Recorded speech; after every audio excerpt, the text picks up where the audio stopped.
most excited about is as we start to bring more patient-driven, clinician-driven research and technology innovations to the market.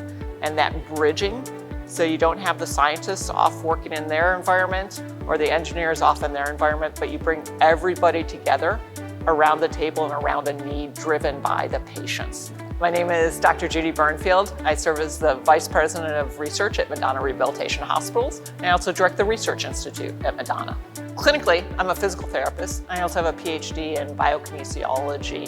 Physical therapists oftentimes help people to regain their capacity to move and to navigate around the environment. And one way they can do that is by helping people relearn to walk. So Madonna Rehabilitation Hospitals is located in Nebraska. We have 2 facilities, but in reality we serve patients from across the country. And so patients come here after very serious injuries and illnesses. It's the train wrecks that you may see or the car wrecks. Those individuals who've had those serious injuries, serious illnesses, once they're stabilized in the acute care hospital, then they come to Madonna. Madonna is where we help them regain their lives, regain their capacity to do the things that are meaningful for them. One of those certainly being walking, because that allows them to get back to doing the things that they love. A few different things can happen that can disrupt a person's gait. One of them is with the neurologic injuries, it may disrupt the pathways that control the way a person is supposed to move. And so that disruption of the pathways may make it so that the messages coming from the brain aren't controlling the muscles correctly. And so you'll see challenges with being able to coordinate the movement to step.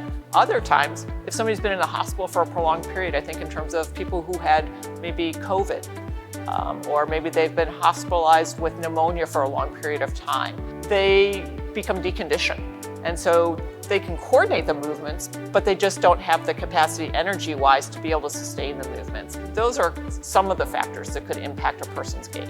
There are very few gait laboratories across the country, particularly those that focus on not just orthopedic injuries, but also some of the neurologic injuries and sequelae.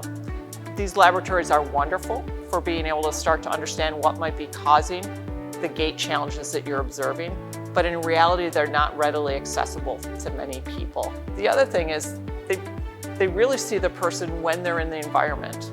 And so while they give you a great glimpse, and it's a deep dive and it's a very meaningful dive, the one challenge is it doesn't really provide that data of how that person is functioning out in the real world environment.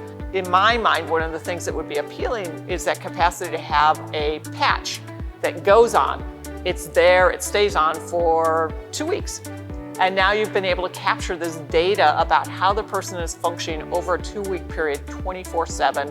Meds are on, meds are off, they're having a good day, they're having a bad day, somebody's talking to them, somebody's not talking to them. All of those added challenges that can disrupt function, we get to see how is their gait changing in response to that. I think we're seeing that continue to evolve.